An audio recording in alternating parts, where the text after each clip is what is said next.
Gamers, today we're gonna be talking about Rus. Obviously I played some games with Rus, spent some time playing with Rus, and now I want to give my truly honest opinion about it. Rus has been a top tier civ since I don't even remember how long it's been, but I feel like maybe other than first like 3 months of the game, I think Rus has been a top tier civ. Probably together with Mongols the most vetoed civ in the tournaments. It's very good. It's very good on water, it's very good on hybrid maps, it's very good on land maps.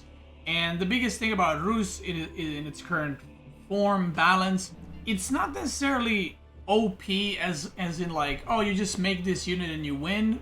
The reason why it's so good, and it's probably a top 3 civ right now, top 2, top 3 civ, is that it doesn't have any weaknesses. And that's kind of the problem. Whenever a civ doesn't have any weaknesses, what do you play against it, right? So let's say, you know, if I played versus Malian, I would take Ottoman or I would take Delhi. You know, if I played against English, I would take a Knight civ to counter them. If I played, you know, against an HRE, I would take Knight civs to counter HRE.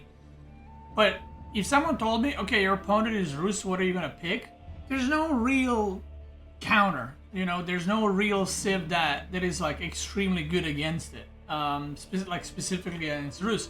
And major part of this is because of one landmark, and that landmark is the Kremlin.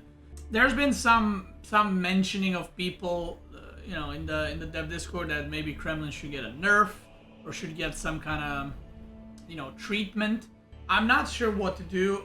Like, if Kremlin would get nerfed, which, to be fair, I do think is very strong, or even too strong, because it completely blocks out any early aggression, you could nerf Kremlin, but then I kind of wonder where does the Rus go from there.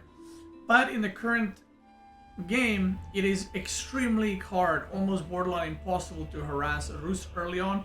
So Rus can do like whatever they want. You know, they can go instant TC. You cannot do anything about it if their Kremlin is on like next to stone, and they can just plant TC next to gold or something like that. They can rush castle, and there's also not much you can do because of the Kremlin. So it feels like very much it just shuts you off completely from attacking Rus in any way. And from then on out, they're kind of dictating the game. Whether they're gonna play it defensive or offensive, they always dictate the game and kind of the flow of the game based on what they do. So that's probably the strongest point of Rus right now, which is funny because Kremlin kind of sets them up for the whole game, and it's still pretty good defensive later on, right? And you also get the little gremlins you can spawn, which are very good for attacking and defending. Regarding nerfing Rus or buffing Rus, I don't think, like, again, the civ is not overpowered, it just has no weaknesses, and the only thing that's maybe, again, not overpowered, but maybe too strong is the Kremlin, because it just allows you to not have to worry about anything. And we've had those kinds of landmarks before, and they did get nerfed. So maybe we'll see one day Kremlin get nerfed. I don't really know. But once Kremlin would be nerfed, I'm not sure what Rus would turn into. I think Rus would be fine. It'd just be a bit weaker version. Like, let's say Kremlin was unable to shoot and can just garrison or something like that, or the attack range is smaller. I don't know. Other than that, I think their rams should probably get nerfed. When I say their rams, I mean the upgrade in high armory should probably be nerfed, because it just like buffs the rams to like insane amounts. Other than that, I don't think their other landmarks are like too OP or too strong. I think that high trade house can be like super good sometimes, but sometimes you have mediocre gold per minute, so it kind of balances out itself at the end of the day, unless you're playing some specific maps like Hideout, then it's absolutely nuts, right? Their water is still super, I mean, I'm going to say like OP, like on pure water maps, because you can age up super quickly, and then you can transform your ships to Lodi attack ships, and then you just shut down the opponent's economy. So maybe they should add something to the ship transformation for Rus on water, or maybe make it a bit longer, because right now that probably deserves a straight up nerf, because it's just too strong. Like, opponent cannot really compete when you have a attacking ship a minute before, right? Because you also don't need gold. You can just kill deer and wolves on water maps, and then, you know, you can age up super quickly. Regarding buffing, honestly, Rus is probably the most all around just good civ. Like, let's say Kremlin gets nerfed, right? and Rus needs a buff. I don't even know where I would buff them. Like, I think genuinely they don't really have any weak points throughout the game. Like, their passive income, which is gold in their case, is really good. The bonus wood on the wooden fortress is really good. Their fishing ships are obviously the best fishing ships because they don't need to return home to drop off food or to the docks. They have the best knights in Imperial because they have the most damage / health combined.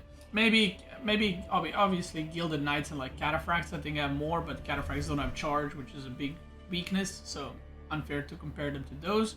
Their stealthy are really good, their siege is really good, so they're just all around good civ. Like most of the civs have like, oh, they have really strong infantry, but their cavalry doesn't have unique stuff, or you know, they have really good infantry, but their siege sucks, so you have to compensate by making the budget cavalry, stuff like that.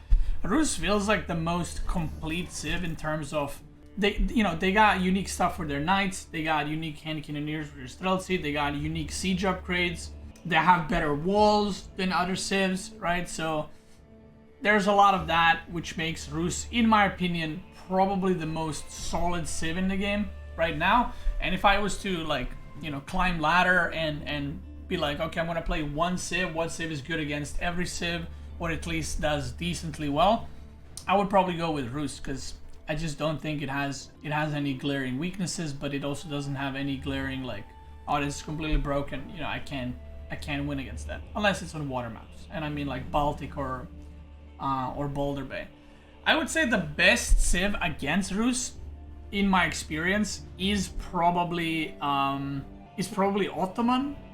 because Rus has a hard time pressuring Ottoman in time, and then if the game gets to castle, then Rus cannot go knights, they have to go like men-at-arm crossbow, but then Ottoman has siege and Ottoman has Mehter, so it's kind of, I think, pretty good matchup for Ottoman. But other than that, I think they do pretty well in every other matchup. So yeah, I don't think they need some massive nerfs. Maybe Kremlin's too strong, kind of blocking out a lot of the gameplay and potentially people can do.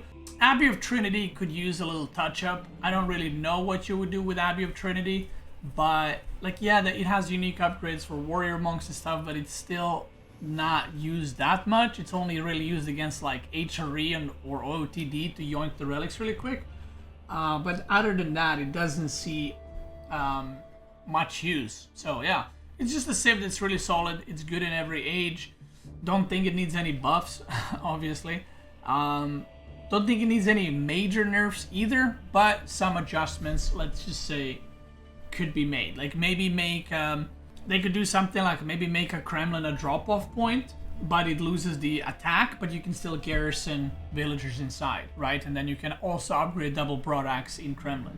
So then it's like you can build Kremlin for your wood, you can kind of build Kremlin out there a little bit to give you protection, but it doesn't have the insane attack that it has now, and you know, you can actually try to pressure and do something about it. So other than that, I think in the future, I think like Rus has kind of their own play style, and I think even if devs at some point decide to, you know, nerf something or buff something, I don't think it's gonna end the civ, you know. Like I think, for example, Malian is so reliant on Kaboom, for example. It's like if Kaboom gets nerfed, Malian might be in trouble. You know, if Jeanne d'Arc's hero gets butchered, then you know, the civ might be in trouble. But Rus has so many options that no matter what they do, I think they're gonna be fine. Their style is just, maybe it's gonna switch from like knight archer to, I don't know, spearman streltsy kind of comp, or just going mass siege or something like that. So again, if you're looking for a civ to climb on the ladder and do well and not have weak matchups, Rus is your go-to. Obviously, for a lot of players that are maybe newer, it's a bit harder to play because you have to make exactly, and then you have to, you know, go around, kill deer, kill wolves, and get the bounty. But once you get that under control, then I feel like it's a pretty easy flow civ. And also it's great because no matter if you're like an all-in kind of Pepega or 2TC Pepega or Castle Rush Pepega, you can do any style you want, and that's kind of my point. That's the biggest strength of Rus. So that's it. If you're watching this on YouTube, I want to thank you guys so much for watching. Go out there, play some Rus, and own them noobs. you're watching on YouTube, check me out on Twitch. I'm probably live right now playing only Rus all day to abuse WoD before they get nerfed. I'm joking, I'm not that kind of girl. But check me out on Twitch, Twitch gamers. Let's keep going.